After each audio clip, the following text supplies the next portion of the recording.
Ben ritrovati a questo nuovo appuntamento con l'informazione di Targato Sa. Un blitz dei carabinieri del comando provinciale guidati dal maggiore De Maio è scattato ieri mattina su disposizione del GIP del Tribunale di Lago Negro in una scuola di Caselle in Pittari. Una maestra è stata arrestata ed un'altra sospesa per maltrattamenti su piccoli alunni della scuola, appunto. Il blitz è scattato dopo un periodo di appostamento da parte dei militari che con delle telecamere nascoste hanno filmato i maltrattamenti.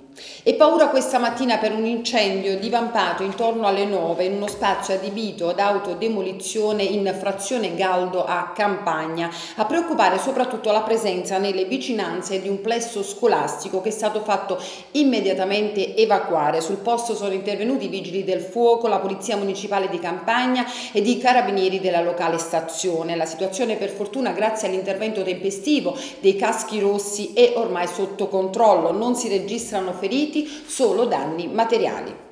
Un colpo da migliaia di euro, quello messo a segno da ignoti che nella notte a Mercato San Severino hanno fatto saltare con una miscela esplosiva di gas infiammabili il bancomat della filiale del Banco di Napoli. L'esplosione che ha scardinato appunto il bancomat dell'istituto di credito ha fatto scattare immediatamente il sistema d'allarme. Sul posto i carabinieri che hanno immediatamente avviato le indagini per risalire agli autori del furto anche grazie alle immagini dell'impianto di videosorveglianza dell'istituto. Secondo gli inquirenti le banconote rubate sarebbero inutilizzabili perché macchiate dal sistema di sicurezza che si attiva automaticamente quando l'apparecchio viene manomesso.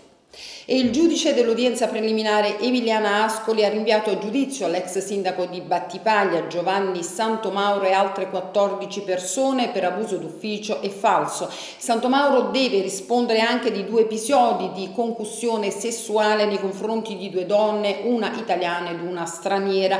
I provvedimenti del GUP riguardano l'inchiesta su politiche d'appalti che ha coinvolto l'amministrazione comunale di Battipaglia e che culminò nel maggio del 2013 con l'arresto dell'allora sindaco di imprenditori, dirigenti e tecnici del comune.